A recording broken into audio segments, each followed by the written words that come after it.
నిన్నొచ్చి next election గురించి మాట్లాడినావు కదా, 2 ఎలక్షన్ల తర్వాత రేవూరు ప్రకాష్ రెడ్డిని గెలిపియాలి అని చెప్పినావు. రేవూరు ప్రకాష్ రెడ్డి అంటే పర్కాలకి తెలియదు, పర్కాలంటే రేవూరు ప్రకాష్ రెడ్డికి తెలియదు ఎలక్షన్ల మొదట. అవునా కాదా?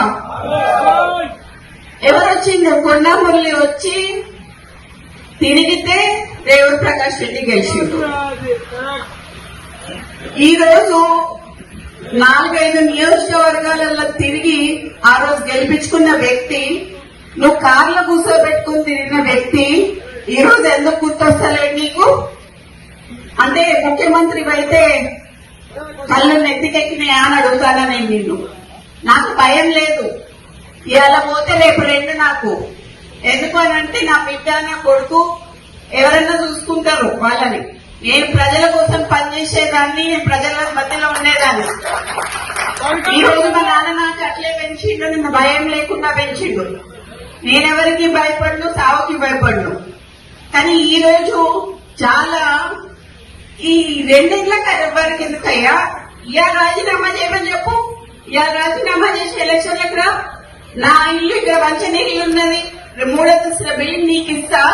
వచ్చి అక్కడనే ఉండి రేవూరు ప్రకాష్ రెడ్డికి నువ్వు వచ్చి క్యాన్వసింగ్ చేయి. రేవూరు ప్రకాష్ రెడ్డి గెలుస్తాడా, లేకపోతే కొండ కుటుంబంలో ఎవరిని ఉంటుంటే గెలుస్తాడు?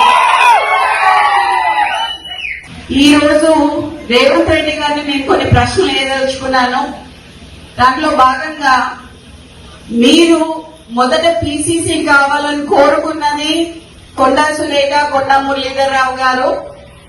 ఆ రోజు వారు మాట్లాడుతూ కొండా మురళీ గారి ఆదేశాల మేరకి కొండా సురేఖ గారు పిసిసి రేవంత్ రెడ్డి గారిని ప్రపోజ్ చేయడం జరిగింది. తర్వాత ఢిల్లీ స్థాయిలో కూడా ఆమె ప్రపోజ్ చేయడం జరిగింది. ఆ రోజు నువ్వు పిసిసి అయినాక ఫస్ట్ మొట్టమొదటిగా మా ఇంటికి వచ్చారు. వచ్చి నువ్వు అన్న మాట ఏంటంటే మా నాన్నతోని, కొండా మురళి గారితోని, అన్న 38 సీట్లు వచ్చినా 36 సీట్లు వచ్చినా నీకు ఎమ్మెల్సీ ఇస్తానన్నావు.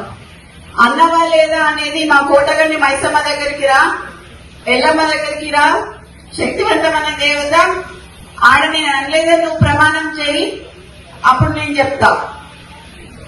ఒక బీసీ బిడ్డకి, ఒక క్రౌడ్ పుల్లర్ కి ఎందుకు ఎమ్మెల్సీ ఇయ్యలేదు, ఎందుకు పదవి ఇయ్యలేదు అని నేను అడుగుతున్నా.